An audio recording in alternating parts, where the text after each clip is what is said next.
So why are we here? In 1994, our own Peter Naval and a number of other co-authors wrote a technical paper which was, I guess, presented but also published in Marine Technology in 1994. And the quote on the screen is self-evident, but I'll read it to you. Boats, ships, and marine craft are among the earliest examples of man's creative instincts being applied to developing technology on a substantial scale. We should not ignore this legacy. We should study it, understand it, and use it in order that we can fulfill our mission now and in the future. So that's the inspiration for today's meeting.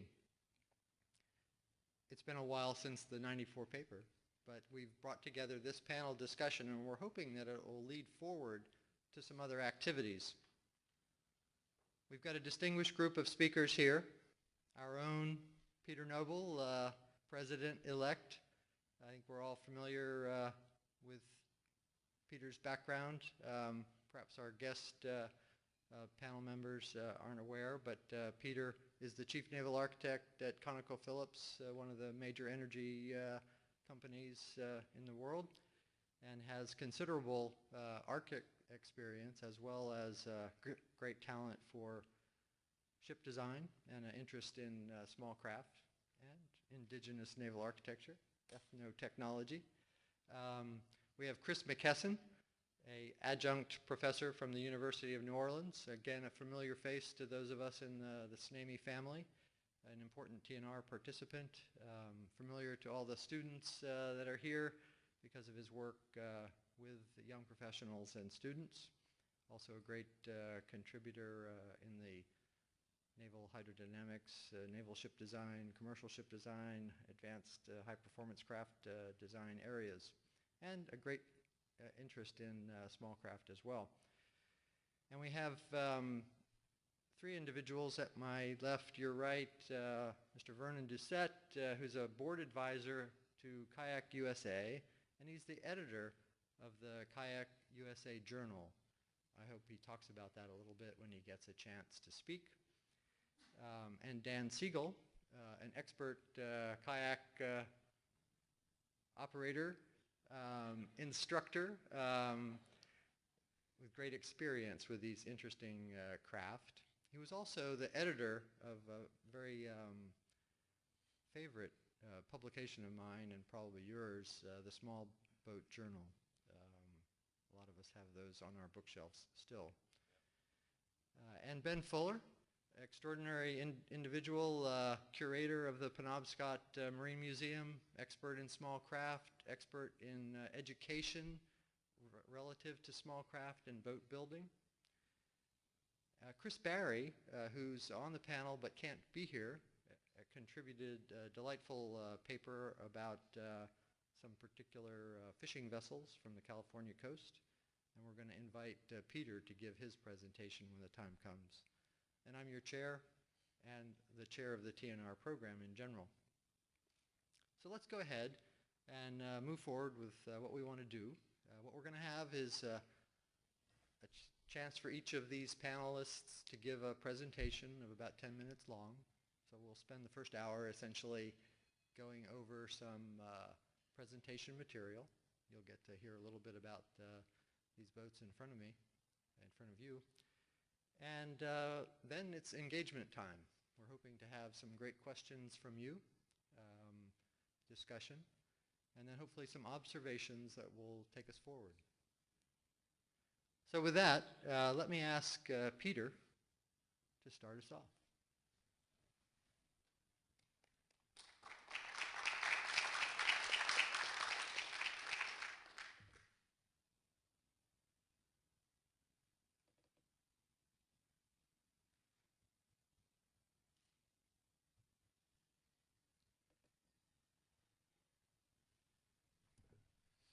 Thank you. And it may seem a little strange to talk about the kind of boats we're going to talk about today based on my day job spending and some nights spending on oil rigs and other things. But I think a lot of naval architects have a fascination with technology and the ocean. So whether it's oil rigs or kayaks, for me there's a lot of commonality. And of course, I read the quote and I thought that was a pretty good quote, and then I realized I wrote it many years ago, but I think it's really true, because we can go back in history to some remarkable technology that predates the scientific age. And even today, I think a lot of times technology comes before the science that explains it, and I'll talk a little of that. Just a starting point, this is a little fishing village in the west of Scotland. I come from Scotland. This is my wife's home village, and that boat in the foreground was built in 1898, so it's over 100 years old, and it's a small version of a Loch Fyne skiff. And any of you that have ever enjoyed kippered herring in the UK, it probably came from this little fishing port. We're talking about, there's some words here. I don't know if I invented the word ethnotechnology, but I was lucky enough early in my career, because I'd moved from Scotland to Canada, and I was a naval architect, that the Food and Agricultural Organization of the United Nations, which is based in Rome, thought I would probably speak French. And they had a need for francophone naval architects in funny parts of the world in Southeast Asia and Africa. So I ended up in a place, and I went out full of vigor to do good things in the world. And then I found I learned a lot more than I taught. So I'm going to talk a couple of things here. But it's really about we should not be blinded by our science and our technology here. There's a lot of that around in lots of parts of the world, and if you open your eyes, there's things we can learn from that. As a Scotsman, at least born a Scotsman, I can see that, for example, and I went to Glasgow University where both these gentlemen were. James Watt didn't exactly invent the steam engine, but he perfected it in the late 1700s, and I think there's no doubt that that really changed the world. Basically, it changed the world from the developed world from an agrarian economy into an industrial economy. But it was almost 100 years later before Baron Thomson, Lord Kelvin, actually defined how those things worked in scientific sense. And that's just one example. I think we can think over and over of the technology preceding the science. For those of you in the offshore industry, we developed over the years deep water spars. And we put them in first, and then we discovered something called VIV, vortex-induced vibration. So then we got the science right and fixed it. But there's a lot of examples. This is slightly tongue-in-cheek, but this is one of my pet projects with my day job. It's we call it Project Rotten. It's a riverine oil tanker in Nigeria, but it's got a lot of the features we look at: a biodegradable hull, a low emissions propulsion plant. The particular thing I like is the automatic wake suppression, because of course these operate in riverine environment where wash along the banks is pretty critical, and it's just allowing the right amount of oil to leak out to suppress the wake. You've seen this quote already, so I won't go back to that. I'm just going to touch on a couple examples of things that I've dealt with in the years. And one is a skin boat, but from the same part of the world as the ones before you. In fact, I'm going to talk more about Alaskan, but in a circumpolar bit. But an umiak, which today we still use in Alaska, or the Alaskan villages use for whale hunting, and I get up to Alaska quite a bit to the northwest villages. So I want to talk a little bit about that and some things we can learn. And the bottom ones are basically dugout log canoes from Nigeria. The umiak is a skin boat, usually walrus skin, that are used by the native villages, Barrow, Wainwright, Point Lay, Point Hope. And in fact, my company has been instrumental in Point Lay, which is, if you look it up on the map, you'll find it's about halfway from the Bering Strait to Point Barrow, had stopped whaling because they didn't know how to sew walrus skins anymore. And so 2 years ago, we brought ladies, because it's always ladies that do the sewing, from Barrow to Point Lay, and they showed how that was done, and this year they got their first whale in several years. So I'm quite proud my company saw the value in that. But from a naval architect's point of view, the thing that fascinated me was the fact that they always use female walrus skins, and I found that out by chance talking to them. And it's such an obvious reason, but it's not obvious till you're told, is that the male walrus fight, and male walrus have big tusks, and when they fight, the skin gets scarred. And as any good naval architect knows, if you put a membrane in tension and it's got anomalies in it, it's probably going to tear. But the native builders of umiaks learned that a long time ago, so they chose the right skins to use.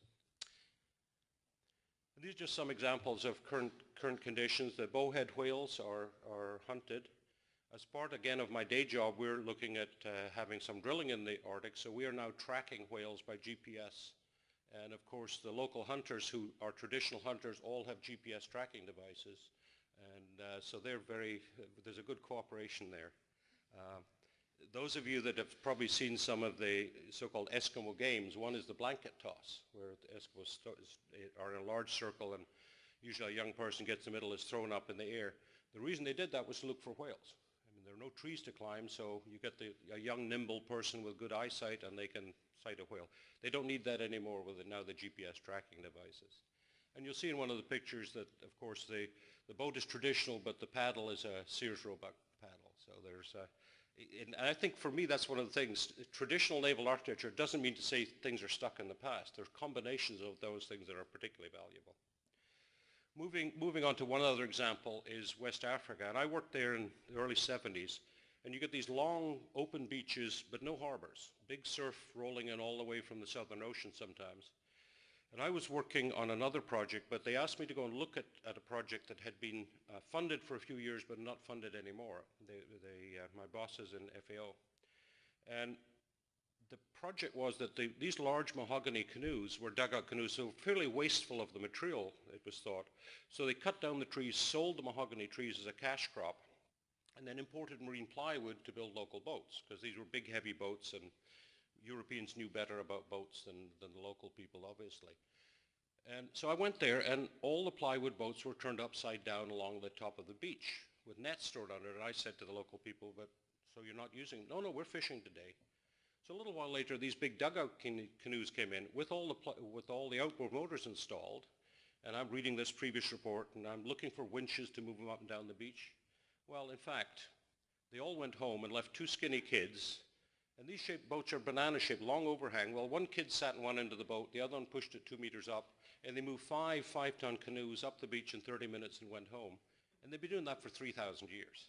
And it's a very elegant mechanical solution for moving canoes up and down beaches.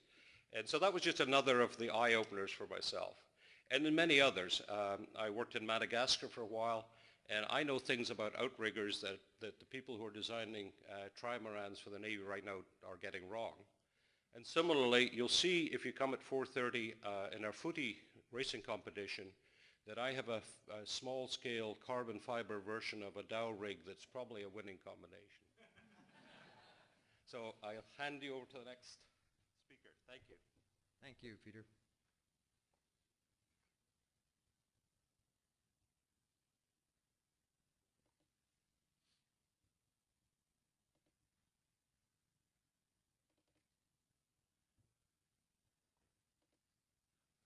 You're up, Chris. Great, thanks. Thank you, good afternoon. An honor to follow Peter.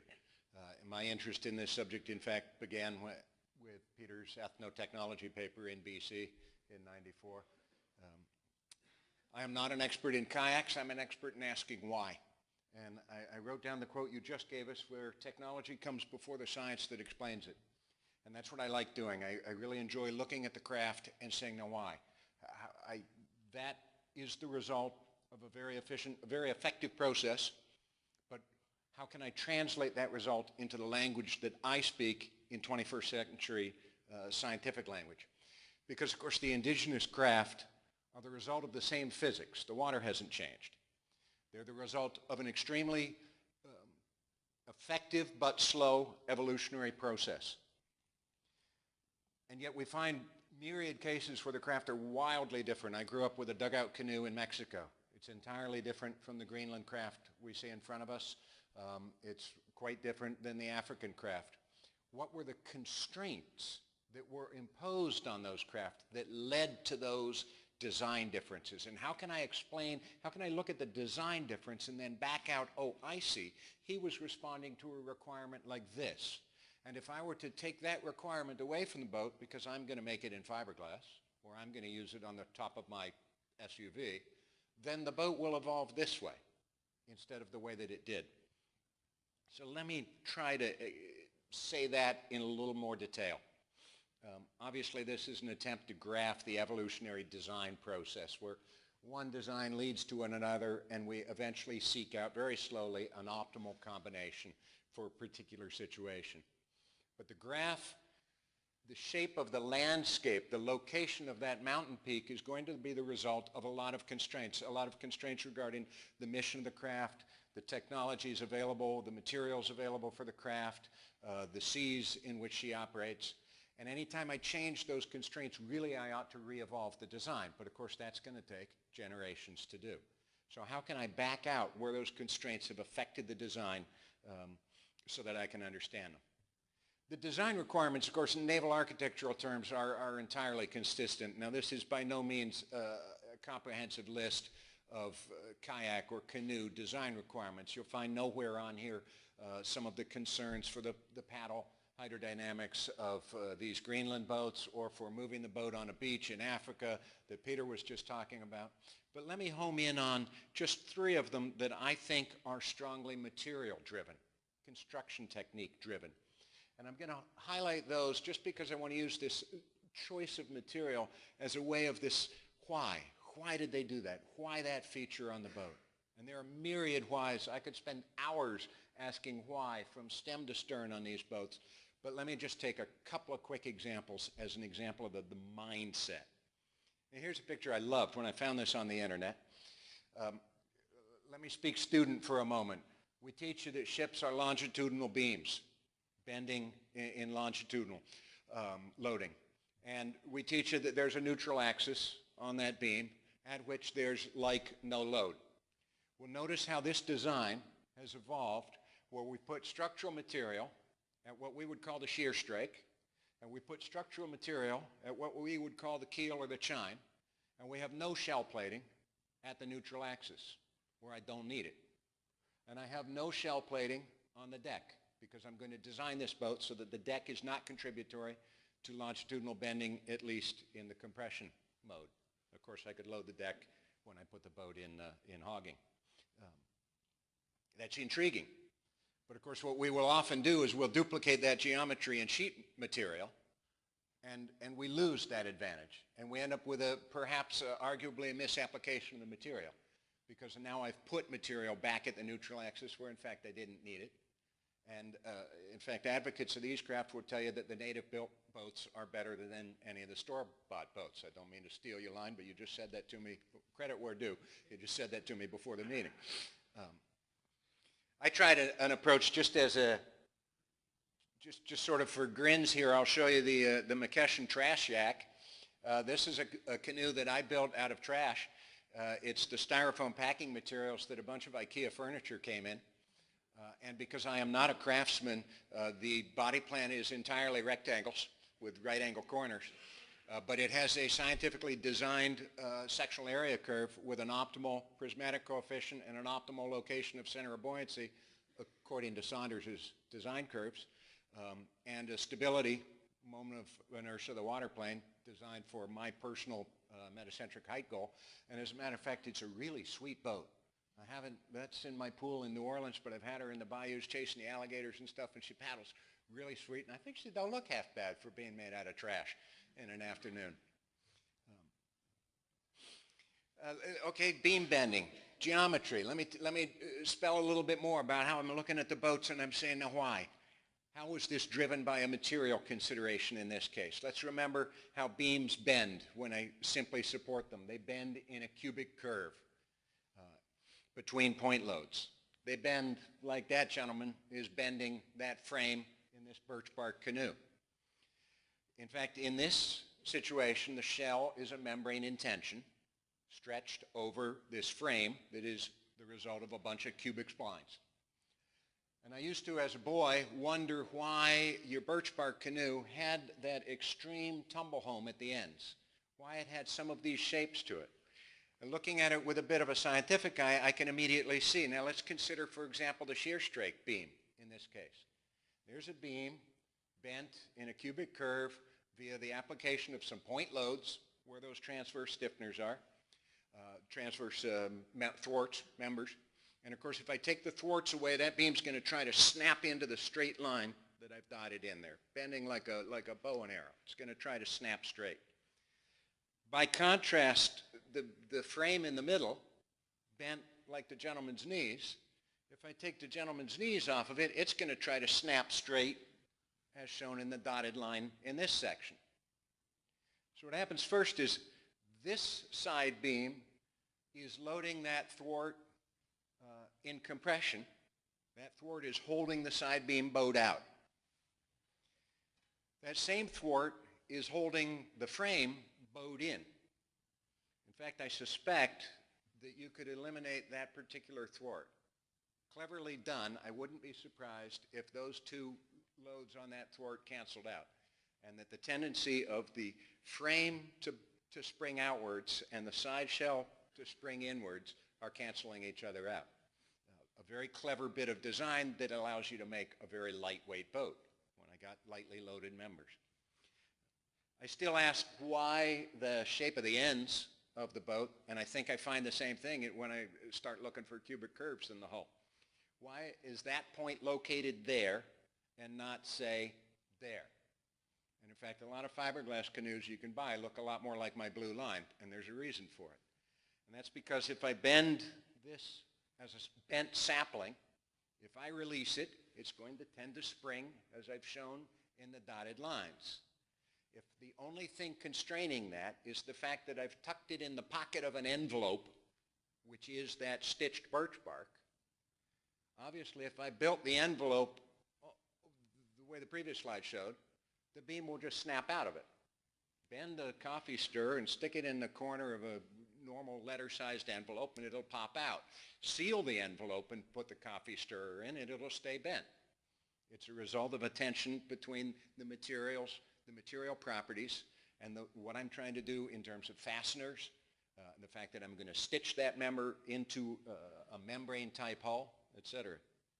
All right, what am I saying? I find it very interesting to look at the craft, look at the geometry. The geometry was, of course, responding to requirements in maneuvering, buoyancy, stability, resistance, seakeeping, a raft of others, stealth, as I learned today, silence, fascinating subject on these boats.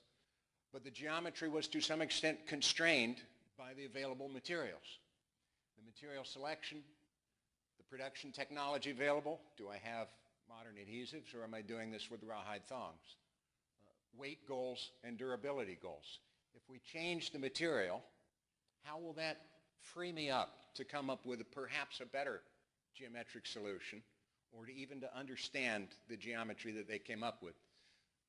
The next boat I want to build after my trash shack, I have a hankering to go get some PVC tube and Tyvek house wrap and see if I can't build a skin boat out of PVC tube and Tyvek in an afternoon. Why not? It's an intriguing exercise. Sometimes structural material dictates geometry. We won't talk about this boat, but I think it's a great poster child for the subject. Thanks. Thank you, Chris. If I could invite Vernon to come up, I'll bring his presentation up.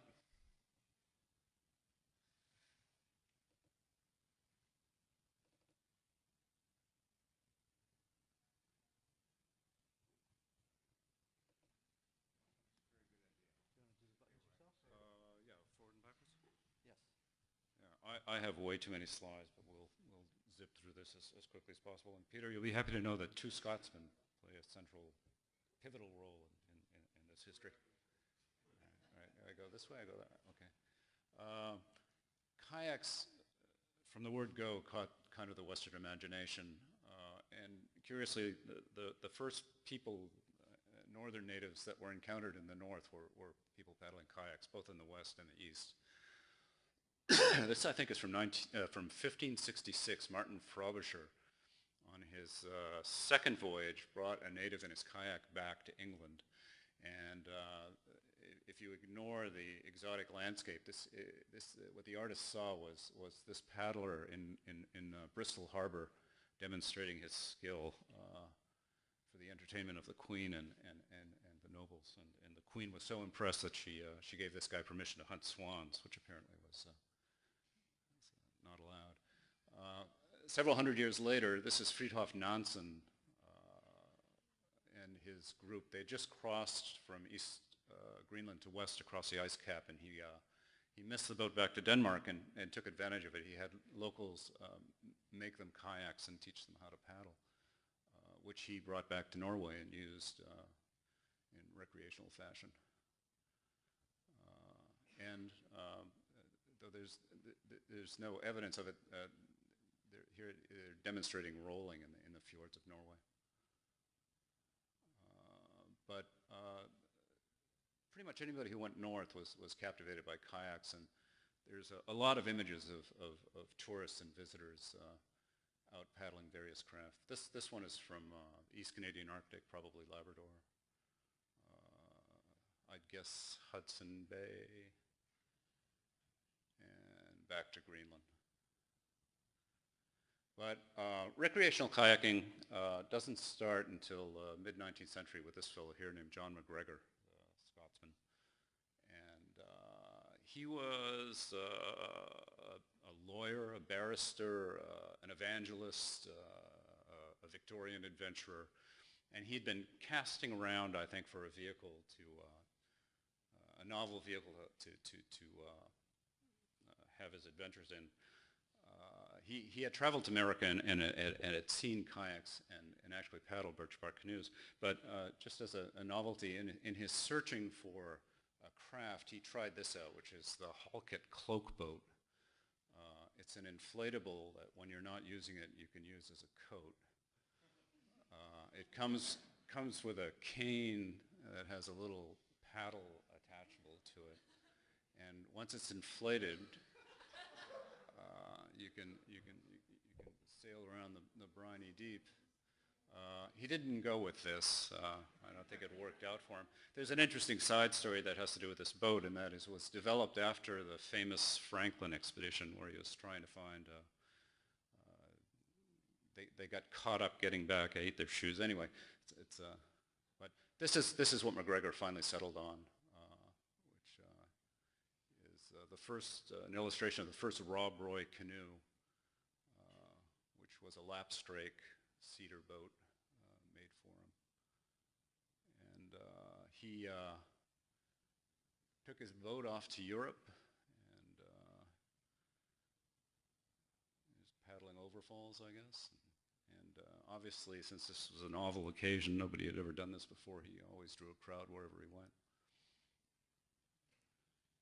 And he came back, he published a book. This is basically the roots, the beginnings of recreational canoeing and kayaking as it happened in Europe. But he came back and he published this book of his account, which was hugely popular. He did Europe, he did the Baltic, and then he did Palestine and Egypt. And all of these publications went into multiple editions. They really caught the public imagination. And this is just a few years after the publication of the Rob Roy books. You can see it's already quite the thing. It's made the cover of the Gentleman's Journal. And caught on, across Europe and America. Very quickly became a popular pastime. This is in Connecticut, actually. And pretty quickly on, the British Canoe Association or the Royal Canoe Club and the American Canoe Association turned them into the sailing craft, and it got to be quite a thing for them to compete. And if you couldn't afford to have a boat built, which I imagine they were pretty expensive, there were lots of publications that would allow you to build your own.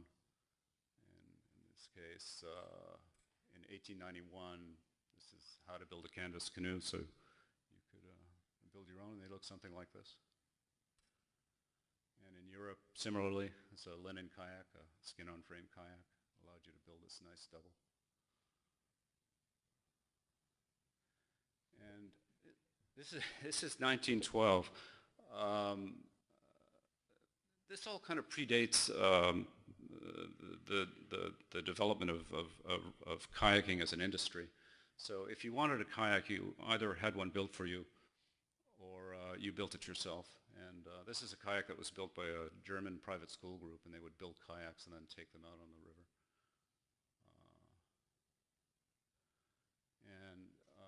Again, this is very early. I think it's 1905. Obviously, some guys were looking at native boats, trying to figure out how to build them so they perform a little bit better than not. And things changed here.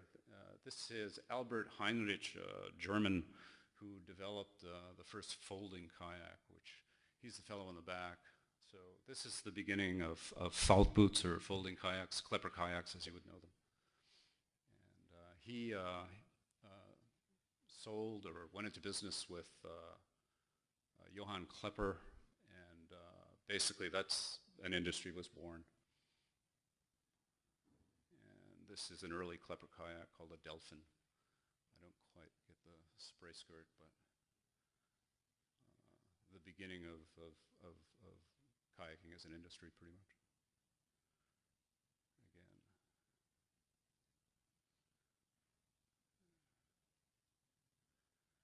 And Klepper was brilliant at marketing. I mean, this is a bit later, but folding boat, Faltboot kayaking was huge in pre-war Germany, Austria, and Europe, and caught on some here in America too. But I'll just run through these quick. These are different manufacturers in their advertising. France, Dutch, English. Carried, and American.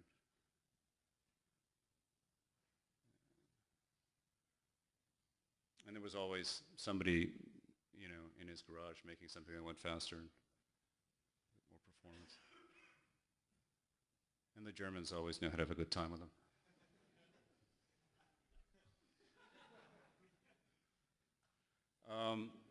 In the 1920s, this fellow, his name is Hans Eddie Pilata, was probably the first to really look at native boats and start applying them to making commercial craft. He also wrote a wonderful little book about how to roll a kayak. He's the first on the scene to do that. And here are two of his kayaks that obviously have native influence. So it's rumored, although I don't know this for a fact, that he went to Greenland. That's the plan you get with his book on how to make his native-style folding kayak. And he was also, interestingly, this is kind of integral kit if you're going to be paddling an Eskimo-style boat and rolling it. It's called a tulik, and it seals you in the boat and allows you to perform rolls. And here's the cover of his book. And he licensed his kayak to be manufactured by a company named Hartel. There aren't many of them around, but this fortunate guy in Germany actually owns one. It's a beautiful boat and pretty well made on native lines. It's a very traditional West Greenland kayak. And in this country, this is, I think it's Skeen, who was a naval architect, who published this in Rudder in the 19-teens. And again in the 30s, this is a plywood interpretation of a kayak. And to totally jump around, this is a shop teacher in Fullerton, California in the 1930s who for some reason had his kids make absolutely wonderful replicas of an Alaskan kayak, a King Island kayak. I have no idea, where this came from, but it's kind of an interesting little side story. Here's a flood that happened in Fullerton in 36, and the kids are paddling around. But they're extremely well made and very accurate, to the form. I mean, they're quite remarkable. And this is Newport Beach on one of their outings. So, I mean, there was at different points in time, it seems that there was real interest in native-style craft, and it would percolate. But for one reason or another, it never caught on. So your choices back then were, you could get a kit boat, or you could build it in the basement using popular mechanics kind of plans. And this essentially, up until about the end of the 1950s, was what passed for kayaks and kayaking. These are English scouts and their scout kayaks. But all that would change with the arrival of this guy, the fellow on the right there is Ken Taylor. He's a young Scotsman who in 1959 went to Greenland to study kayaks and kayaking. And where he was is on central west coast of Greenland at a place called Idlorswood, a little island in a bay up there. And he brought with him pretty much the same kayak we saw previously, the Scout kayak. This is a local administrator taking it for a spin. The natives tried it, but they were unimpressed. They wanted to stick with their own.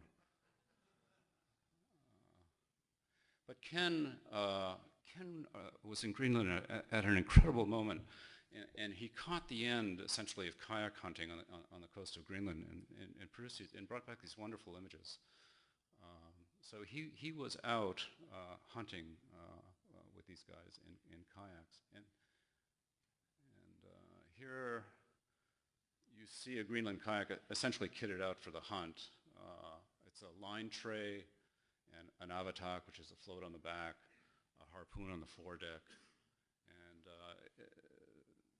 so you know the boats we have in front of us, we tend to use them pretty bare bones, but in point of fact, you know, they were made to hunt sea mammals, and they were pretty heavily kitted out when they were in use.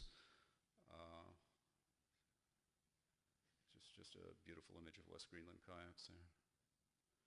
But one thing that happened when Ken was in Greenland, he had the Greenlanders build him a kayak. And this is the builder here. His name's Emanuel Corneliusson in Idlorswood. And the framework, this isn't Ken's kayak, but he had two built. It's very similar. So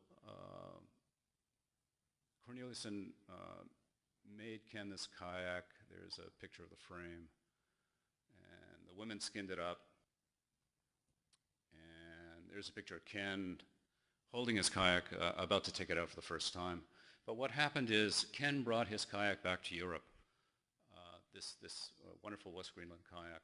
And here he is arriving in Copenhagen, demonstrating how to use a harpoon. Later on in Scotland, these photos are from Loch Lomond, where he was touring around and giving demonstrations on how the kayak went. Here's a really good view of how a West Greenland kayak would be kitted out.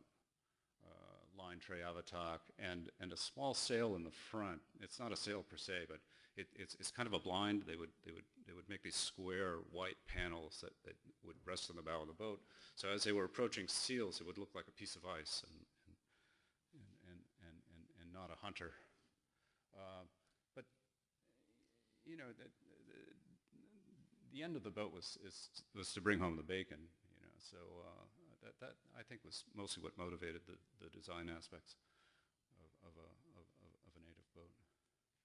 But when Ken brought the kayak back, he left Scotland and came to America to study anthropology in Michigan, and he gave his kayak to some friends, and of course what they did is they took the lines off of it and produced this drawing, which they started handing around the recreational kayak community, and different versions of it were built.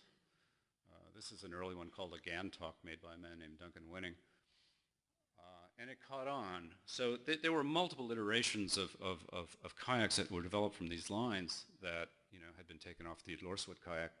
And this is a fellow named Jeff Blackford, and he made a plywood version, lengthened it a bit, made it a bit deeper so that he could fit in it, and called it the Anasakuda and started paddling around. At the time, there was Frank Goodman, who had started Valley Canoe Products, was casting around for a kayak that would make a good sea kayak, and he saw and used Jeff's kayak, and they pulled a mold off of Jeff Blackford's plywood kayak, and the kayak that resulted is this one here, the Anasakuda. Now, arguably, the Anas was the first production fiberglass recreational kayak. There are the lines. So, early bit of advert. Here's the original mold. Interestingly, they put the seam down the long end. But here, a few years ago, Ken and Duncan came to a Kayak USA event we have in Delaware every year. And Ken had made a replica of his Idlorswood kayak, and somebody had an Anas. So we put them side by each to compare the lines, and you can see that the roots of modern recreational paddling are pretty close to West Greenland. And there's Ken and Duncan nowadays.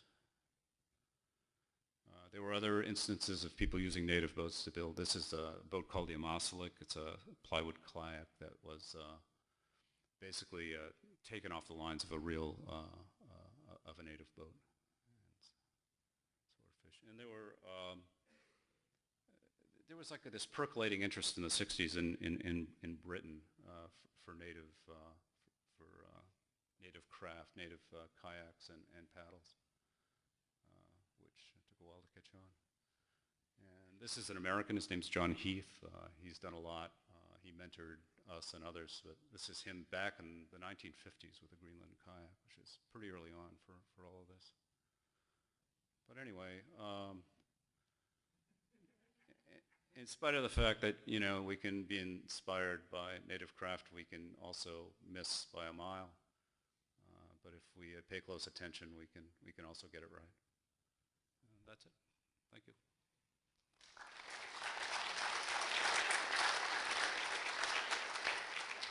Well, thank you. I will leave that up, and can you guess who that is, right? So we'll turn the floor over to Dan and let him tell us a little bit about operating these craft. You can be anywhere you'd like. Okay, well, I might go for a walk. Can you see the kayaks down here? Can people actually see them? Would you like to take a walk and take a look at them first? What we have are 3 replica Greenland kayaks. One of them is, the white one is the one that you see up here in this slide, which Vernon actually built, by the way. That's the one that's on the floor. The black one to your right is the kayak I usually use. It's a replica of a kayak that was collected by Dutch whalers in West Greenland about 1670. The white one that's on the floor that you see Judy in is a replica of a kayak that was collected in 1896. And the brown one that you see to your left is a replica of a kayak that was collected in East Greenland in 1931. So we're covering a few hundred years of kayak development here, and one of the most amazing things to me is how little they've changed. Actually, if you ignore the variation from West Greenland to East Greenland, which we can talk about if you want to, that might be something for questions and answers later, you'll find that kayaks haven't changed much. And in fact, the construction techniques have changed very little. They are lashed together wooden frame, although by 1931, that frame is actually nailed together, covered with a skin. The skin traditionally in Greenland would be the skin of a seal.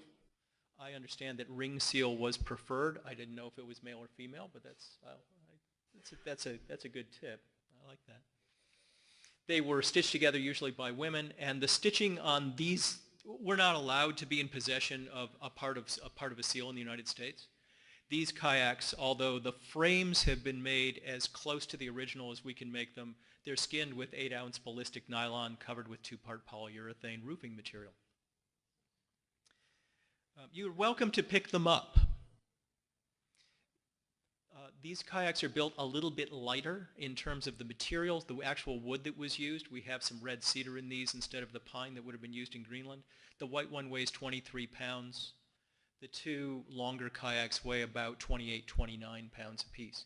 To do that out of modern materials would be, well, if we're ignoring the skin on these, which are certainly modern materials, to do that modern materials using fiberglass or even carbon fiber would be virtually impossible.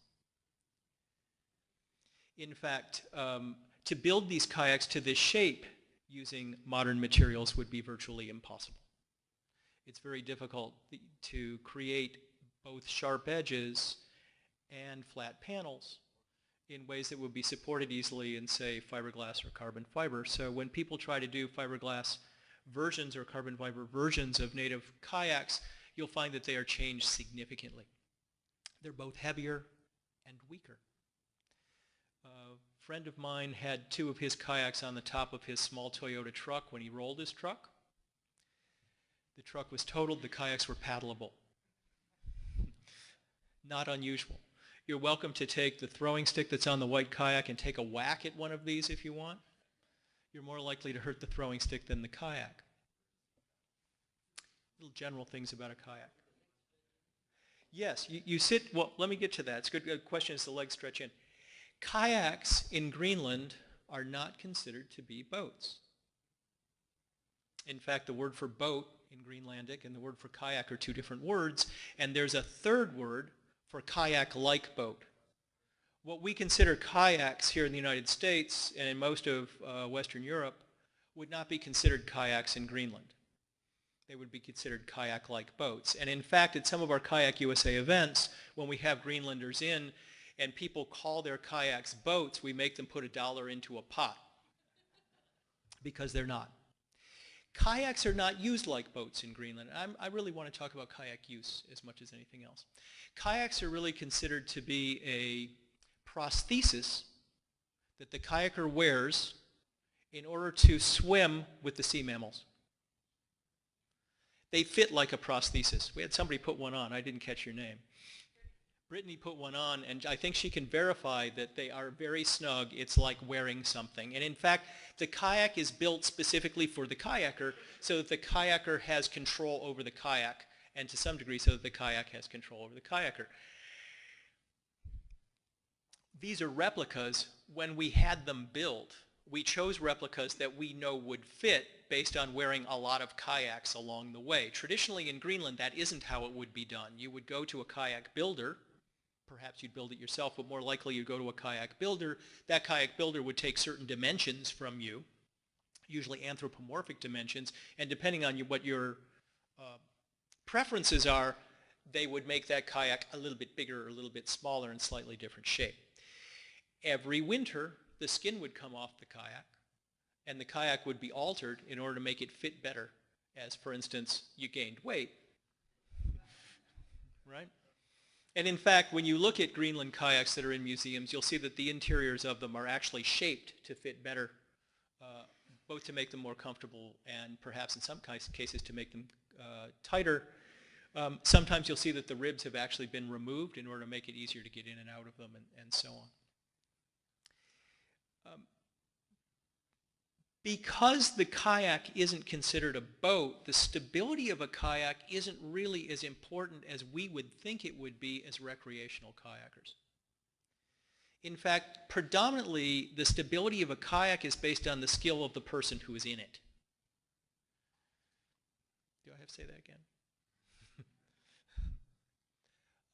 It's not unusual for a kayaker, when they're tired, using Greenland technique, to lie on their back on the water and rest with the paddle under their heads and even nap.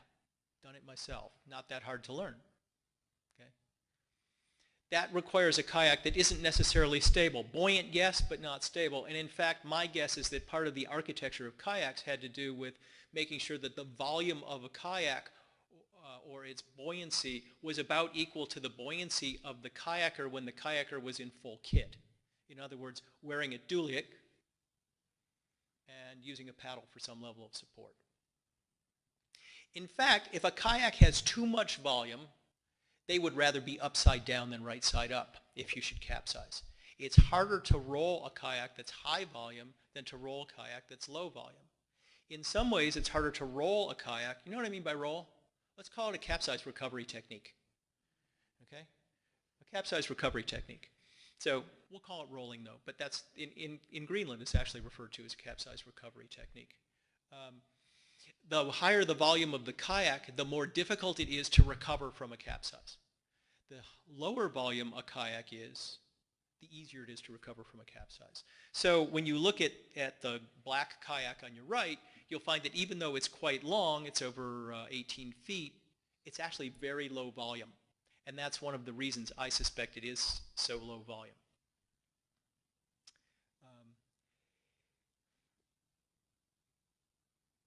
Greenland kayaks are different than other Arctic kayaks in some ways. They are perhaps the tightest fitting of the kayaks for that reason. I don't know exactly why. They're the most fun because you can do the most with them.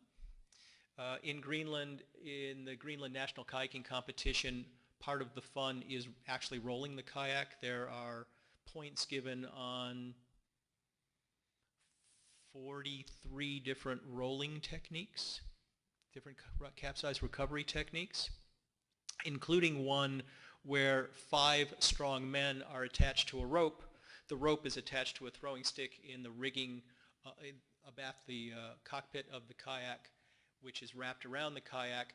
They start to run perpendicular to the kayak so that the kayak would be rolled very quickly, unless the kayaker with a paddle angled in the water moving towards them is actually able to keep it from happening. There's a lot of strength to that, but there's a lot of strength to the kayak and a lot of strength to the paddle in order to do that, to the point where when successful, the kayak and the paddler are usually completely submerged but moving sideways at a relatively high speed. When not successful, well, you can get, the walrus wins. That's right, it's called the walrus bull. Greenland paddles are narrow and not very long. The loom is quite short.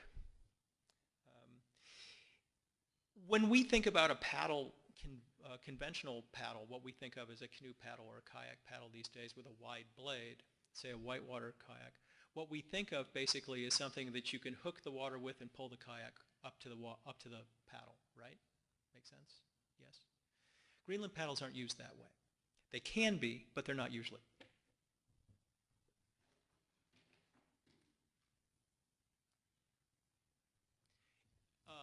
In Greenland, a paddle is usually canted. And when the paddle stroke is taken, it's moved sideways through the water so that in fact it's creating lift on the leading edge of the blade, and it's the lift on that blade that's actually propelling the kayak forward rather than the resistance of the paddle in the water.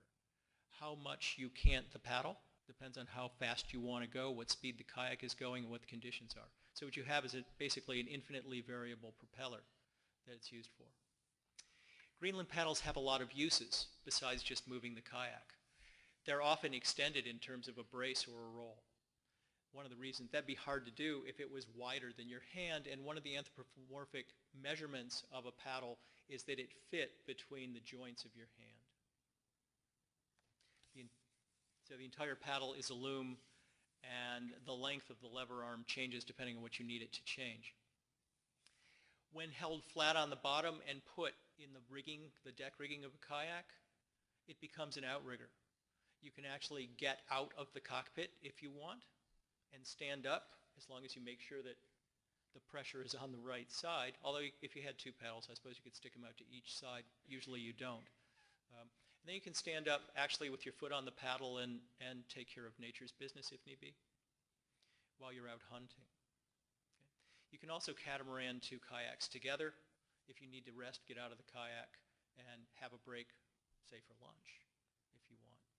Many uses to the Greenland paddle, but one of the greatest uses of the Greenland paddle is the fact that it's extremely quiet. To take this paddle out of the water means sliding it forward out of the water, as opposed to having to pull it out of the water the way you would with a conventional paddle. These kayaks were used for hunting, and it's more important in Greenland to paddle quietly than to paddle fast. And in fact, when we have Greenland instructors come in to teach, they often will teach how to paddle quietly rather than how to paddle efficiently, or excuse me, they consider it efficient, how to paddle quickly. Okay, very important.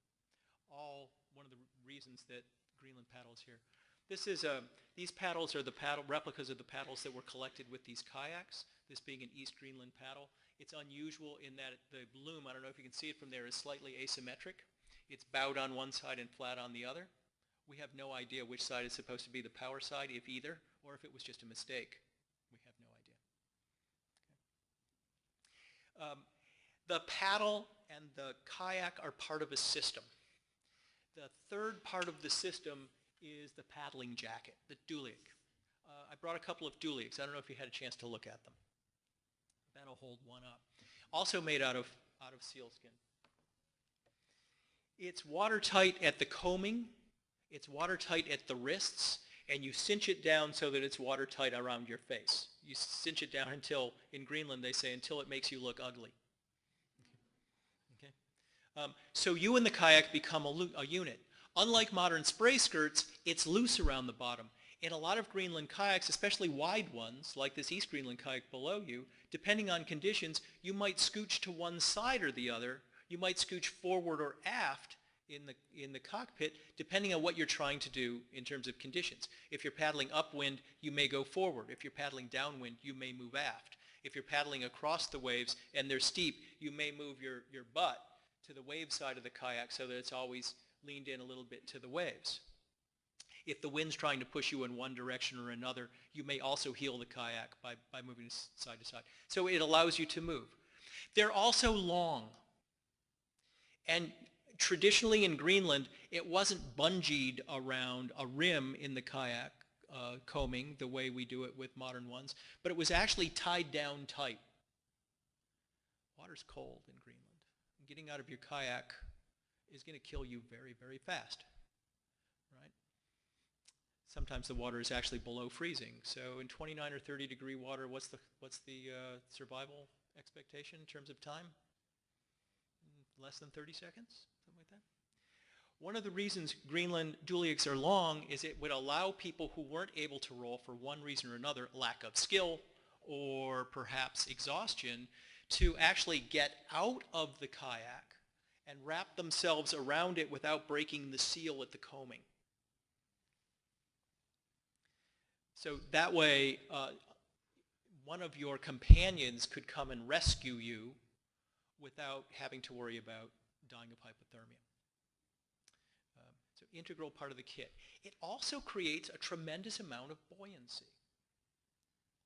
So you're capturing air in your dualik. The neoprene dualiks, I brought my neoprene dualik over there, has, I think, I never measured it. It would be something interesting for somebody to do, to measure the buoyancy of a 3 millimeter neoprene dualik against a PFD. I wouldn't be surprised if there wasn't more buoyancy in the dualik than there was in the PFD, and better distributed. PFDs actually are quite dangerous in Greenland kayaks, and I'd argue in kayaks in general, simply because it's like wearing a straitjacket when you have to be flexible. Try doing gymnastics in a straitjacket. Rolling a kayak in difficult conditions is not unlike doing gymnastics underwater. It's not unlike doing yoga underwater. To be immobilized, and also to have thickness that prevents you from coming up close to the center of rotation on either the foredeck or the afterdeck, is obviously not in anyone's best interest, with the exception perhaps of people who are regulating boat use or selling PFDs. So in fact, we find when we're training people to use Greenland kayaks or kayaks in general, and we're teaching them to roll, we find we'll often take their PFDs away from them to allow them greater flexibility in order to learn the technique, and then put the PFDs back on once they get better so that they can learn to do it in PFDs. One last point. I talked about how the Greenland kayaks were tight fitting in order to be a prosthesis. There's another reason they're tight fitting. When you get out into waves, especially steep and large waves, one of the things in a conventional kayak, a store-bought kayak, that you'll find you're fighting is to stay in the kayak as you get tumbled in the wave. The water pressure tends to try and suck you out of the kayak. So you spend a lot of time pressing against the foot pegs and pressing your knees and thighs up against the underside of the deck on a conventional kayak in order to keep from getting sucked out. We call it getting maytagged, because you actually will get rolled within the wave. Greenland kayak, that's not effort you have to spend. And in fact, if a kayak's easy to roll and is basically a swimming device as these are, you'll often find that the best place to be in certain conditions is upside down. The same way I think David mentioned, it's easiest sometimes to get underneath your surfboard if conditions are a little bit nasty. So when waves get big and I see a big break coming at me, I'll turn upside down, let the wave break on the bottom of the kayak, and then roll up on the other side. And if it turns out I don't do it right and I get maytagged in the wave, I don't have to worry about being sucked out and having to swim in those conditions, which is obviously a fairly dangerous thing to do. So just try to give you a little bit of insight into the nature of the kayaks and their use. And afterwards, I guess anyone who wants to play with them, you can even try and get in them later if you want. Thank you. Thank you, Dan. Now we'll invite Ben to come up, and I know he's going to talk a little bit more about ergonomics as well. I'm a boat historian, I guess, and one of my goals in coming down here was to suck some of you scientific kind of people into playing and analyzing some of the things that I'm interested in. So what I thought I would do is to, I mean, I paddle these things too, but I'm not going to talk about those. So what I thought I'd do is to touch base on several different kinds of projects. Now, in the Penobscot Marine Museum, one of the signature boats of the Penobscot Marine Museum, the Penobscot area, is the Peapod, double-ended boat, somewhere between 13 and 15 feet long, and so forth and so on. So I got a friend of mine who is a retired GM, CFD, hydrodynamicist, so forth. So I got him interested. And he produced, this is just a summary of what his work was. Let's see, where do we get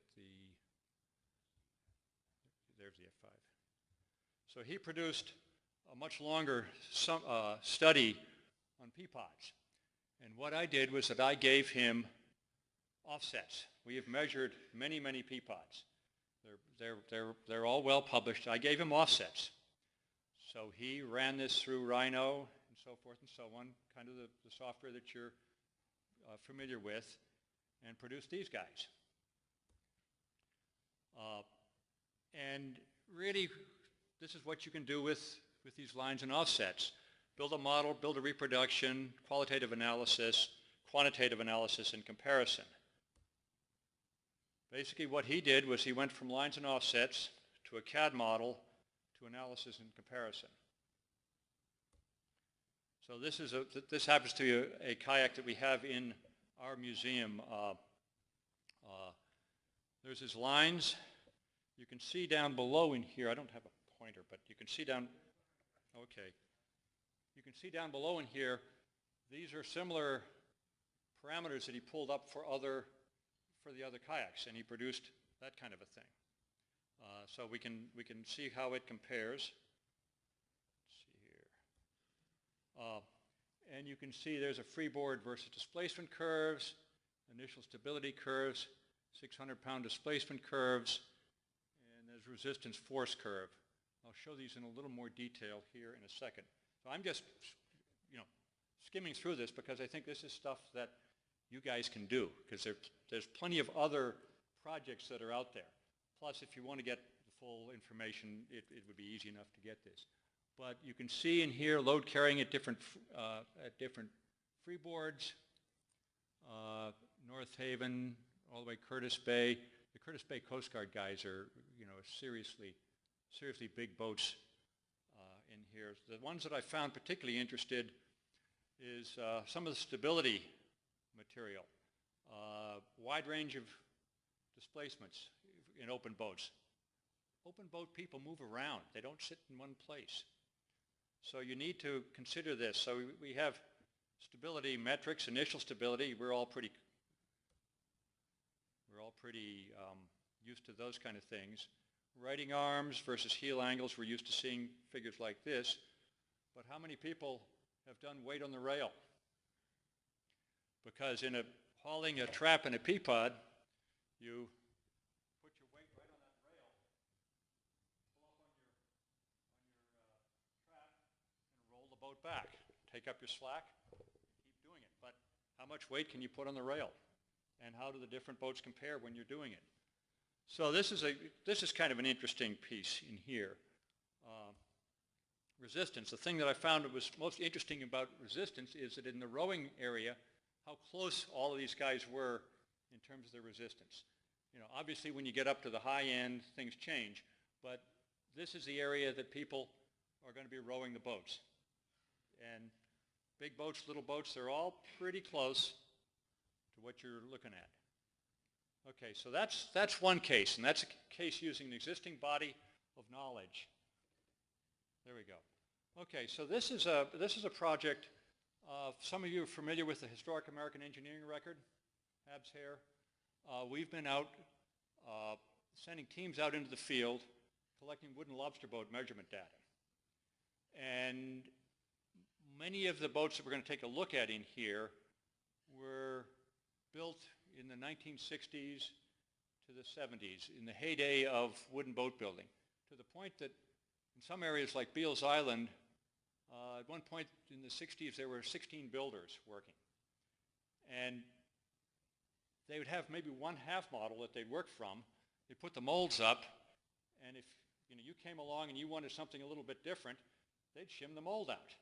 So there was no science going on in here. They was just talking to the user, and let's get it a little different. So I'll just give you an example of a few drafts, and this is why I didn't PowerPoint it, because I couldn't figure out how to oh,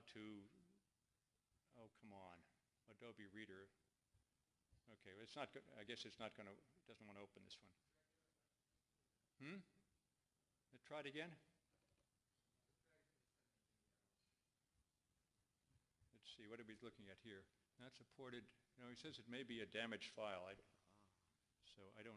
This is the problem with moving the stuff from one platform to another. It may have just been a damaged file.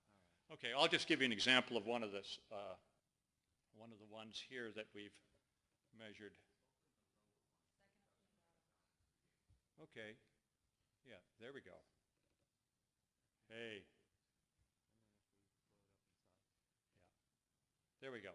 So this is about a dozen different boats. These are central main design. Most of them are what we call built down. You can sort of see the way the keels come down in here. But the point is, there's this beautiful table of offsets sitting there, isn't there? What could we do with that table of offsets, huh?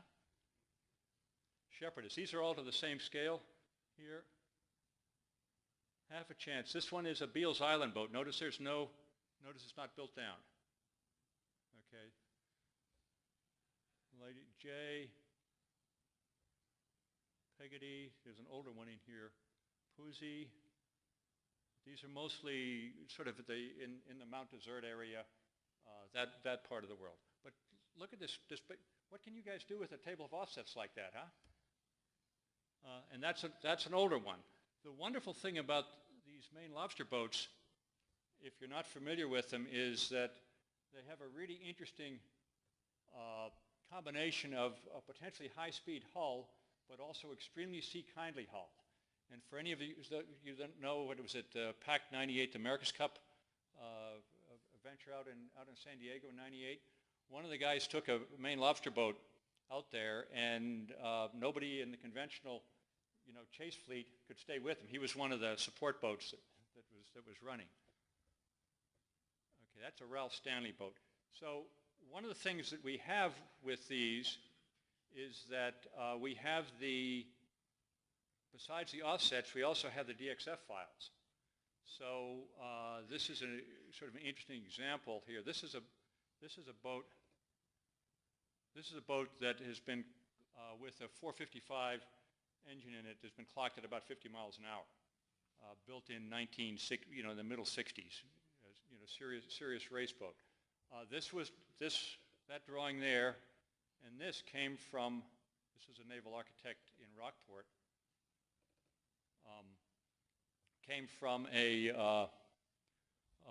so he just took the DXF files and reworked them. Now we've had some issues with the measurement techniques and so forth, which is, it's very hard to pick up some of the subtleties in some of these hulls. But again, he was able to take existing material and work on it. So there's gold in these. There's gold in here. There's a lot of stuff in there with right now the racing lobster boats. There are a few racing boats that are doing over 70 miles an hour in a measured mile. In drag racing. Most of them are running. They're taking conventional lobster boat. They're pulling the gear off them. They put the little turbo in the diesel, and they're only doing 45 or something like this. So.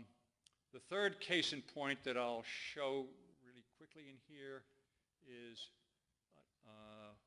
where am I? I now need to go find which folder am I looking at here? The one in the center here? Yeah, okay, there we go. This is an area that's actually been fairly well documented that there is a lot of material for in Norway. This happens to be a boat I know a lot about because I own it. This is an offjords fairing. Fairing simply means four-oared boat. These are built like this. You're bracing down from the ceiling or putting weights on the edges in here.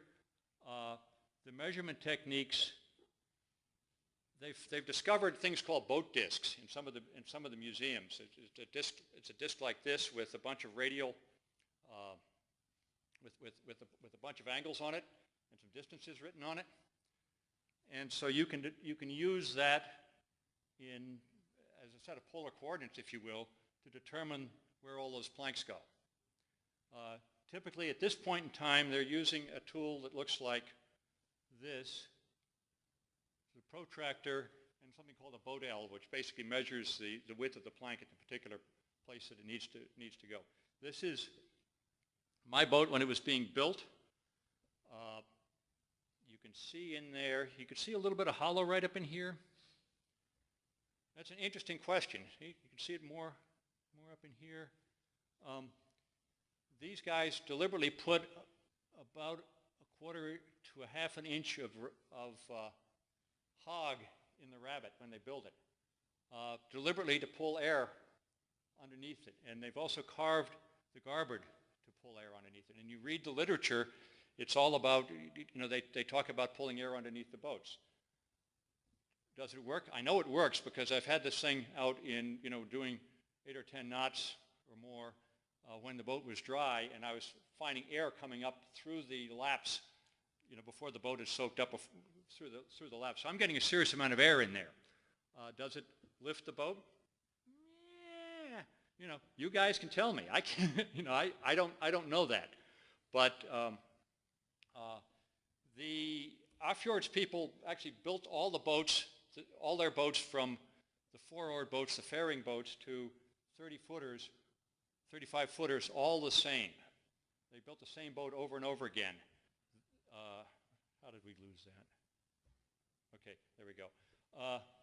This is your basic length here. You take the half length. The beam is a quarter length. You get the overall beams. But you see all these ratios are all based on, this is the garboard. This is where the garboard hits the keel.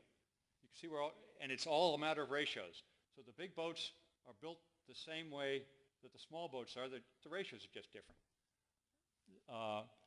And all of those are based on this measurement here, which is called an allen. They've now quantified the allen as a 2-foot measurement, but in the old days, the builder could say, okay, I got a 7-allen boat. I measure the boat. The Norwegians and the Danish have done a lot of interesting documentation. I have not seen a lot of parametric analysis of these boats. I've seen more, put a GPS in them and see what they do. The other point that was interesting that you were making about the beam, I don't know whether you noticed here. Notice that keel. That keel's only about this wide, and all the scarves are vertical scarves.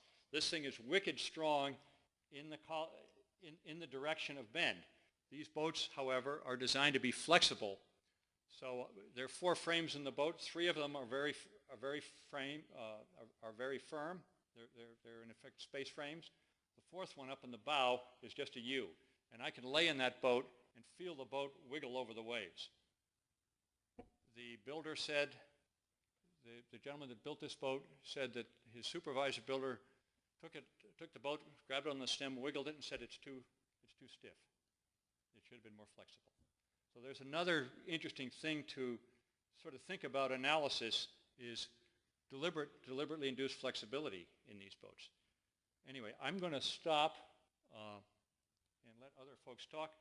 Peter, I'm just trying to put some hooks out there, and we will, I hope, we'll get some interest.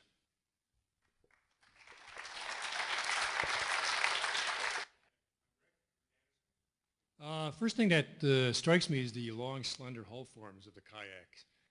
And obviously they're made to propel very, very easily, I guess. I had another question, Where did they find wood in Greenland to build these things? Somebody maybe can answer that. Make sure your switch is on, please.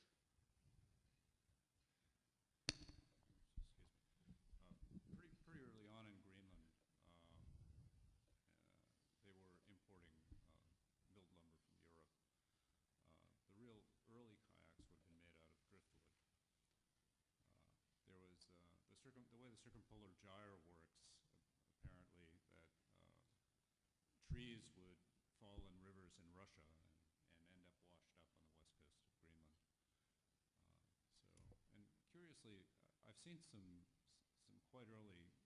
I've been to Greenland. I've seen some quite early examples. The earlier the kayak, the finer the woodworking. It's pretty phenomenal. I mean, the scarfs, and they would essentially scarf up the length of the gunnel. It's actually remarkable to see the early boats and just how finely built they are. How did they bend the wood? I know later on steam was used. Was everything just cold pulled, or? Often they'd use, there's an indigenous willow in Greenland that they would use green, and it would bend pretty readily. When I first heard the title of this, the first thing that came to my mind was the Polynesian outrigger canoes, which I think the peopling of the Pacific constitutes some of the greatest feats of seamanship. And I think maybe Peter mentioned something about the outrigger canoes. Were they, in fact, the first Perhaps you could come up to the mic.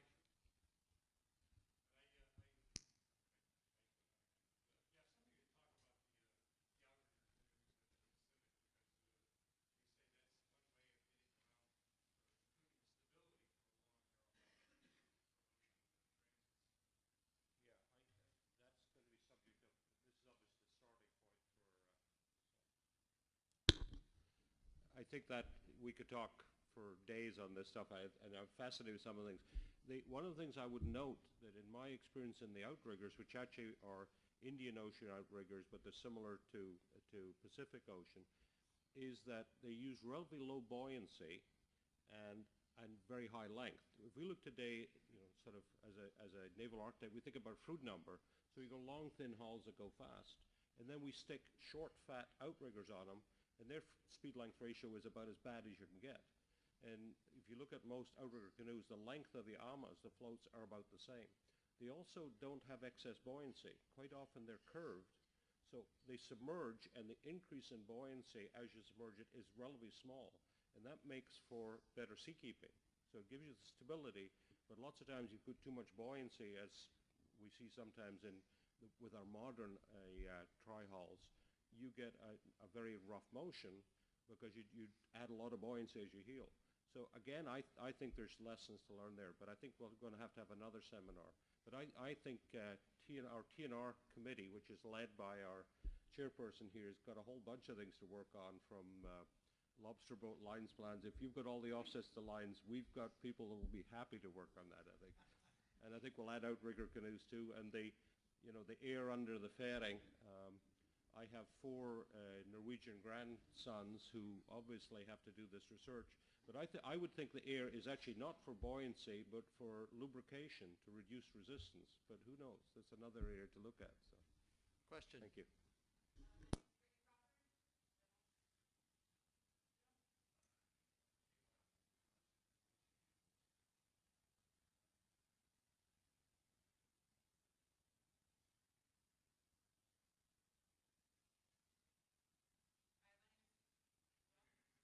You can hear it, okay. My name is Brittany Crawford, and I'm from Texas A&M, and I'm a maritime systems engineering student.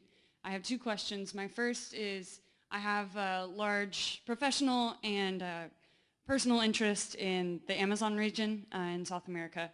So does anyone in here or on the panel have any experience with research of indigenous kayaks, canoes, vessels in that region? Person standing next to you, or sitting next to you. I don't have any experience, however, I have a good contact of an Italian professor. Okay. In fact, he's organizing in February a symposium on boats of the region. So just give me your name and I will put you in contact with him. Okay, great. And my second question is, as far as using this for professional research and knowledge, what is happening right now as far as maybe what company you're with or just professional research? As far as using this great information data, it's very interesting, and for me personally, just great for recreational knowledge and activity, but especially in a professional field. How are we using that? Obviously, Chris is anxious to answer that question. Champing at the bit to tackle that one. Actually, I'm writing a dissertation. Can tell if that's live. That's good. Here, I'll use this one. I'm actually writing a dissertation at this time on the areas where we look for what is properly called ideation. Sorry, I'm stumbling because I'm trying to abridge 300 pages to a 2-minute remark. And we're used to looking at examples within our industry. As it were, if I were asked to design the rudder of a destroyer, I would look at the rudder on the last destroyer we designed and sort of do something derived. We've learned also to look at examples. The fancy word is biomimetics from the natural universe. So we would look, rather than at the rudder on a destroyer, we would look at how do fish steer themselves. What we have not recognized the value of is developing a large database of ethnotechnology, which is in fact somewhere in between those regimes. It is somewhere between just looking at the fish who evolved and looking at the destroyers who evolved with our own state-of-the-art. And learning how this mechanics work. I learned a lot about the hydrodynamics of the paddle just from our conversation today that have very interesting potentials for things. I also learned apparently the stern shape. I mean, there's a lot you can recognize in terms of what's driving this hull form. A lot of reserve buoyancy in the overhanging bows, and yet with very low freeboard so I don't get windage. There's some parameters you can recognize there. What I didn't recognize I learned today was apparently this hook at the stern silences the entry, emergence and re-entry of the craft in waves. So it's actually a stealth technology, and I wonder what I could do with that professionally. So your idea is quite good, of harvesting this database of ethnotechnology and including it as source material for what is called ideation in our industry. Sean, go ahead.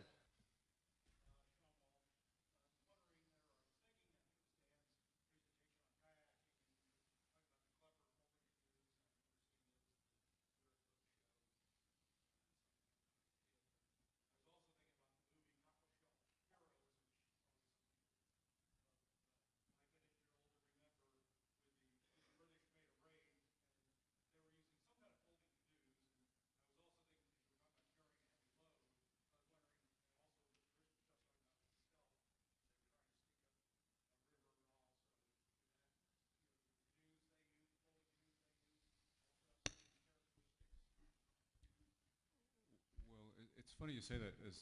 In 1985, the Green Beret unit at Fort Devens, Massachusetts, held a special symposium that included a folding kayak race up the coast of Maine. But anyway, one of the things they did is they flew down 2 Greenlanders into their boats, and they were all part of that. So they didn't share any stories of their exploits in Kleppers. But apparently they're still in use. Yeah, they do have a kind of a long and interesting military history. They're used in the Pacific and in World War II. And then the Falklands, I think, is the last recorded use of the SAS guys were put ashore to do assessment and surveillance from submarines, and they used folding boats. So. Yeah, Dan says it was a folding boat that was sized to go through torpedo tubes. I'm not sure if that's true or not, but maybe. Who knows? But yeah, no, it is an interesting history, and there's a reasonable amount of information written about it. So I don't know if that answers your question or not. Other questions? Vernon, I just wanted to follow up on that. One of the really interesting things about these skin-on frames, which I don't know whether anybody's gone and sat on one, not in one, but on one, is that the structures are very strong. And Dan was mentioning you have to go to very exotic materials to get something that's as strong as this type of a piece is. I think that the Klepper type of structure basically gives you a lot of volume to carry loads. You carry it very quietly, and the structure itself is very, very light in comparison to what you'd have to do for a rigid boat. And then you can break the boat apart and hide it pretty easily. I mean, I've actually done that. I had a two-person full boat that we were able to put 5 people in, 3 coolers filled with beer. And all of our gear to go to a low-tide beach in Cohasset, Massachusetts. That same boat, this is not a kayak or even a kayak-like boat, even though it behaves sort of like a kayak. That same boat did use at the north end of Plum Island once when there was a significant river bar break going to the point where we pitch-poled it. Won't talk about how that happened. But we later found it filled with water when the 2 paddlers had been rescued by a sailboat. We're able to take it apart on the deck of that sailboat, put it below, and actually sail through that break again with the full boat folded up below in the cabin of a 25-foot sailboat. So very, very seaworthy, very strong, very capable, and very quiet. Other questions? Okay, well, we'll shift gears and let Peter speak on behalf of Chris Barry, who gave us this presentation about a special type of fishing vessel. Actually, just before we start, there's a couple of comments. The Cockleshell Heroes, that immediately evokes something. There's a gentleman sitting in the back of the room that is a friend of the son of Blondie Hasler, who was Colonel Blondie Hasler, was one of the people of Cockleshell Heroes, who many of us know was also the fellow that sailed a folk boat single-handed across the Atlantic in the 50s. So Lars Ronning back there knows some connections. He's also Norwegian, so he knows about the fairing as well, and we have many different things. We've got experts in Northwest Haida canoes, and so I think we've got a good audience here. The other thing, too, in terms of multiple things, I just recently reread the Cook's Voyages in the North Pacific, and he talks a lot about high-volume Bodaikas, normally 2- and 3-person boats. They put 6 or 7, and he talks of one voyage between 2 of the Aleutian or 3 of the Aleutian Islands where he rode below deck, tucked in, while the others, which I think must be kind of scary, be riding that way. But I think this is an exciting area. Anyway, I am now pinch hitting for Chris Barry with another example, I think, where we've seen an evolutionary process that actually produced a very efficient vessel that you can still see on the West Coast today. Where am I going here? Come on, next one. And those of you who know Chris, I'm not going to try to sing the thing, but basically, I think a lot of us as naval architects, although I would say we're not scientists by and large, there's a science component to it, but I think a lot of why we're naval architects and not engineers is there is an art to it, and nobody wants an ugly boat. So, and I think we all have different ways of judging what's beautiful, and we've seen some already today. We've got some examples, but I would say that the San Francisco West Coast boats, the Monterey Clippers, fall in that category. Their origins were basically the look of the Dago boat, which was a Mediterranean vessel. We'll talk a little about that, and so we'll go through some of the events and how they moved from a sailing vessel to a powered vessel. And we actually see in several indigenous craft some interesting things, because the propulsion system affected the design. They were definitely married, and you can see very clearly from my part of the world over about from the mid-1850s to the 1950s, quite an evolution that was based on moving from sail to power. So again, we come back to it. A lot of, as naval architects, the kayak builder or the Greek or Egyptian builder, 2,000 years ago, would still have the basic parameters, and how big, how fast, how does it go. I was interested in the Norwegian measurement of a dimension. That, of course, was the Norwegians are known to be cheap, and I can say that because it was actually the cubit, which of course Noah used. And so if I want a 5-cubit boat, well, I'm going to give you a boat that's a little shorter. You pay me the same money for the longer boat. So I don't know if that's true, but I could believe it. But again, economics, boats generally had to do a job. You had to catch seal, or you had to transport things, so that it's something we bear in mind, that lobster boats have to go out and go fast, but go in rough water. They have to have enough stability to do their job. So all of these things are the things we do every day. We formalize it into owner's requirements and specifications, but they're not so different than, so the Felucca, the Dago boat, was a traditional Neapolitan Sicilian boat with a lateen rig. Lateens were common in the Mediterranean, and still common. If you saw my dhow in UC, I worked in Madagascar, I think I mentioned to you, in the 70s, and there were boats being built there, dhow rig boats, that were still in the traditional Sinbad trade. They sailed, the master of the ship would buy things in the Arabian Gulf, sail down the coast to Mombasa, out to Madagascar, over to India and back on a trade wind route on an annual basis, and they'd been doing that trade for thousands of years, and they had optimized the lateen rig for those particular areas. So again, it was these designs were brought from the old world to the new, and they were in an area where they were not targeting a particular fish. They were looking at a range of fisheries. And so they looked at the kind of thing. There were hand lining and lamprey surround nets, a hand seine net.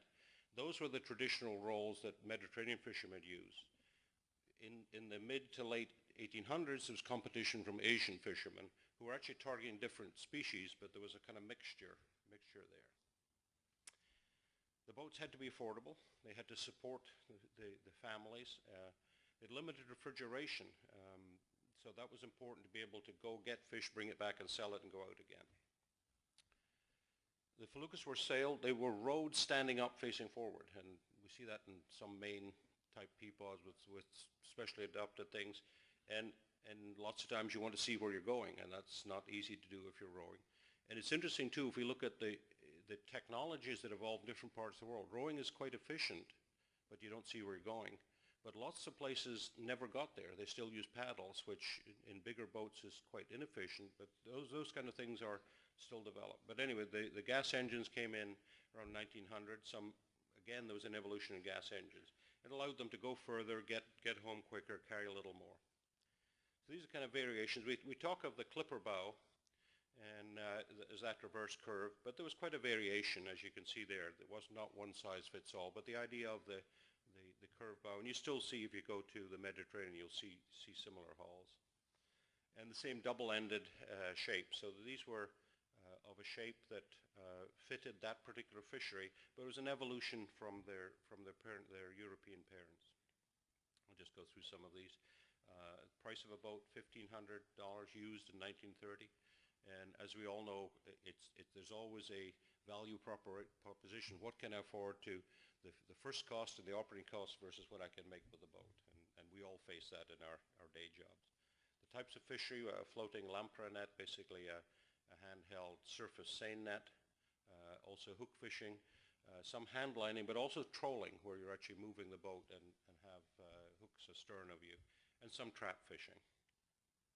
And here again we see this, and again in fishing vessels, and it was interesting you're talking about the peapod. I hadn't really thought about that, but I know early in my young years I worked on fishing boats in Scotland, and we were side trolling, and you used the roll of the boat rather than the winches to get you would get the net up, and when the boat rolled, you'd grab some more and it would roll down.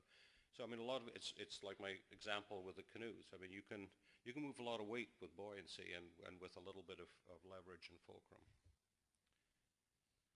Trolling rigs generally would use outriggers on poles, but these boats were very adaptable.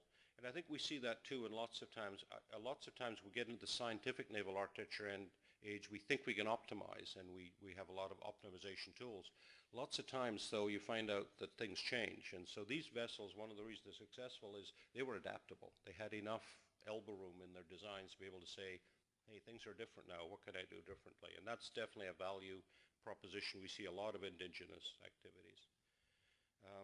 Early engines, they literally will kickstart that big flywheel. You started it by kicking it over with your foot. Make and break engines, so the spark, the points actually were the ignition inside the cylinder. Actually very reliable engines. And this is the part I don't know about talking, although you can tell from my build I enjoy eating, but I'm no expert in San Francisco seafood, but Chris is. And he talks about the sort of fish arbitrage. Basically, they're successful because they're able to provide fresh fish into a local market where there's a demand for it. But the reason that and he claims, and I quite believe him, is that you were able to take a readily supply of not necessarily particularly desirable food, but through the cuisine that was brought from Europe, you turned it into a higher value product. So this was one of the things that was successful, and I'm no expert in that, but I'll believe what he says. So summarize, it was suitable to the fish stocks at the time, but fish stocks change, as you know. Suitably sized for the traditional family. You can build something too big, it won't work. Too small, it doesn't do it. The deck layout gave you a versatility. Gear layout, the basic hull form worked. It was something that fitted the sea conditions and the coastal environment. Low cost and easy to build, and was a good fit for that local economy, and why we still see them afloat today. Traditional development through evolution recapitulates on the origins of naval architects. So I think this has been the theme of this, and I think you said it well. When we look at nature, there's lots of good lessons. We look at our scientific approaches, there's lots of good stuff, but there's a whole wealth of information that I think we really have only started to scratch the surface on. I think individuals have looked at it, but there has not been an organized approach to using that as a resource. So there's lots of opportunity. And I think it started through people have a passion. Somebody said, I want to look at peapods. And that's great stuff, but there's more stuff there. But how do we put all that together? And I would certainly like to see the society take this as a challenge. I think we can. This is part of what we do. We are a professional society that wants to collect and distribute knowledge about technology in the oceans, and I think this is going to be an important part of it. Thank you.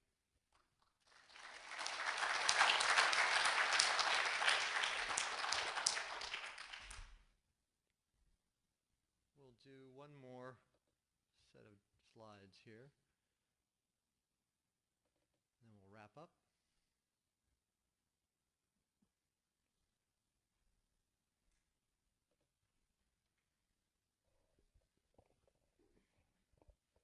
This is a presentation that's kind of an admission of error on my part.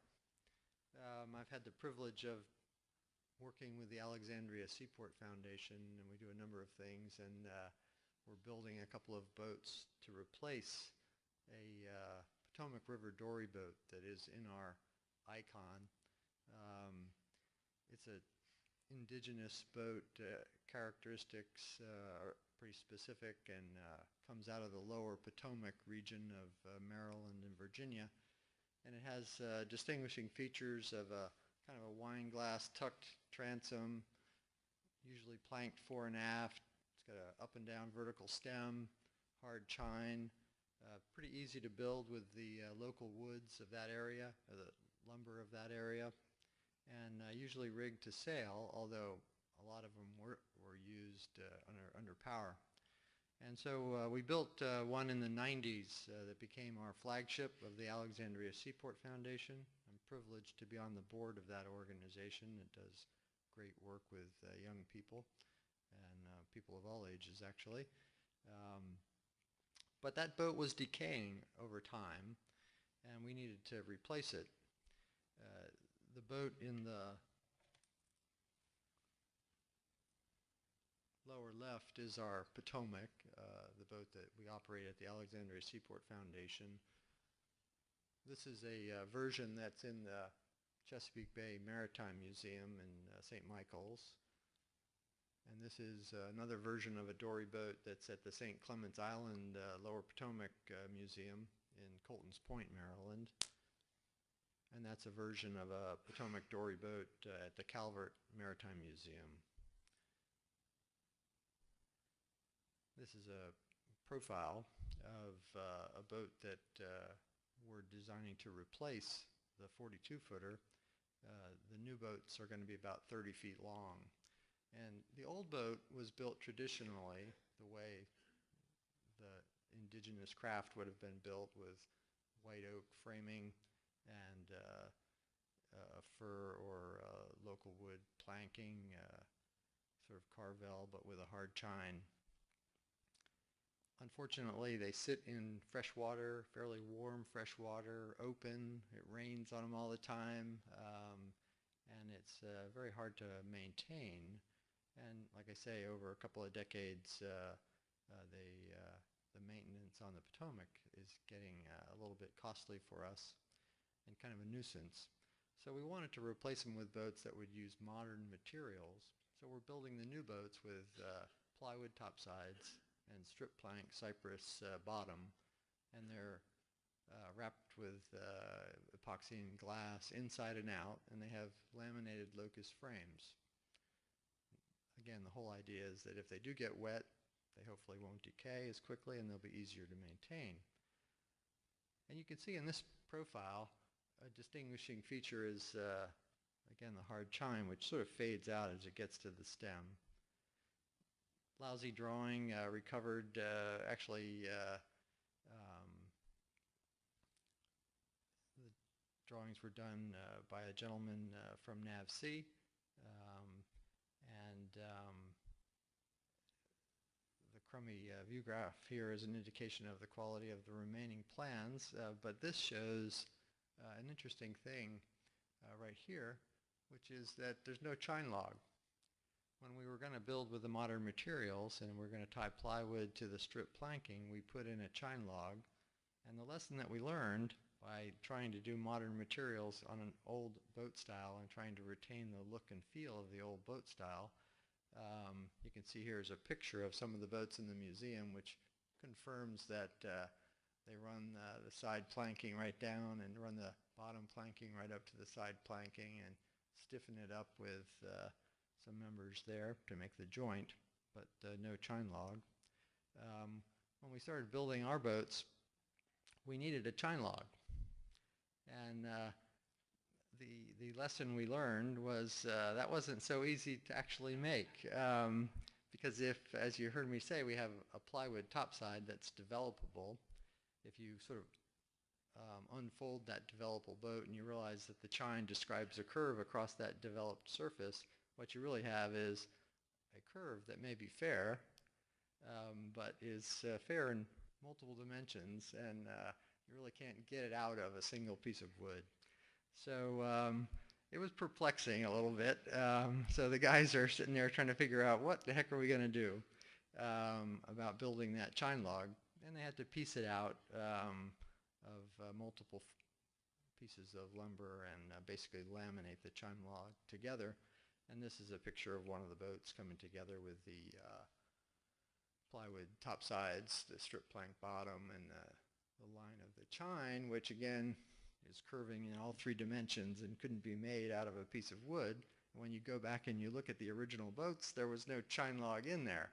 So we should have learned that lesson ahead of time. But the boats turned out fairly nice looking. We haven't quite finished them out yet, but they're coming along.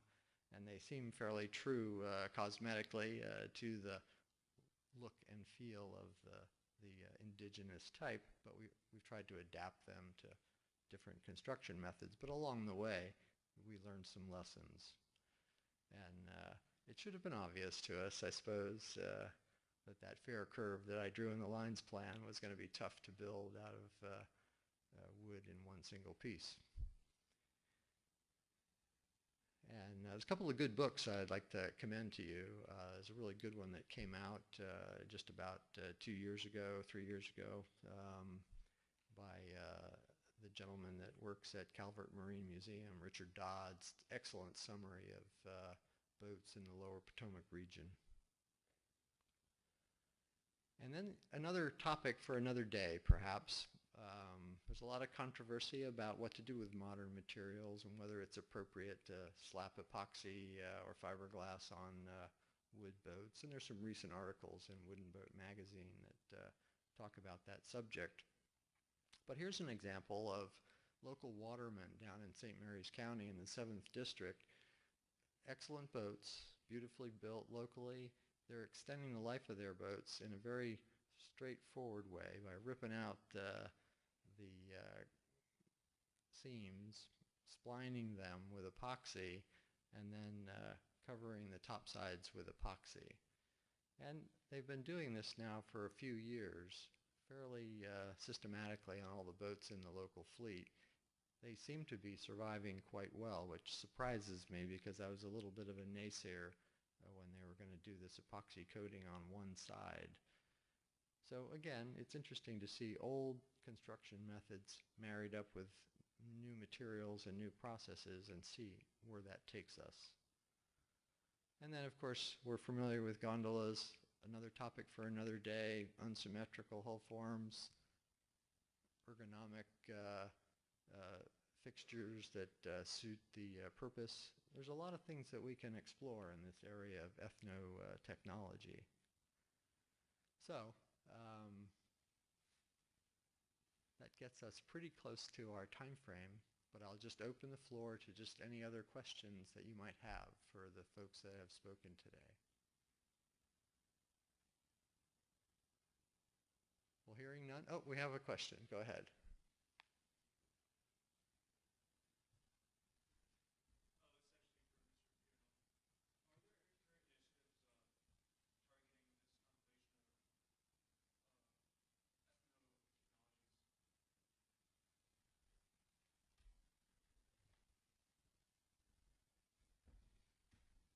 I think the answer as of now is there are now. I think there's been spotty things. We've seen people doing it, local initiatives. I think what we can bring with the site of Naval Architects and 7,000 members around the world, we can bring a structure and organization to pull together.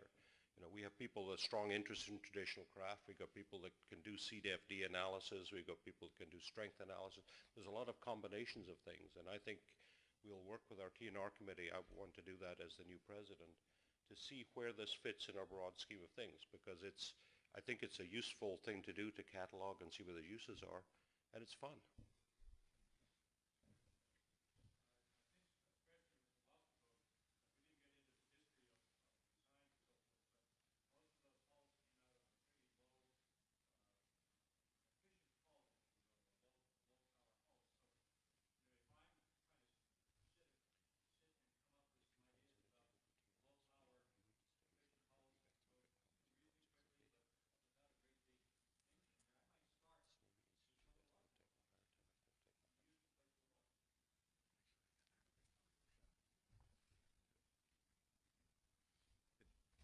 Can't resist having a parting shot. One of the things that I've heard throughout these presentations is the extent to which these craft exist as part of a system, as part of a complex system.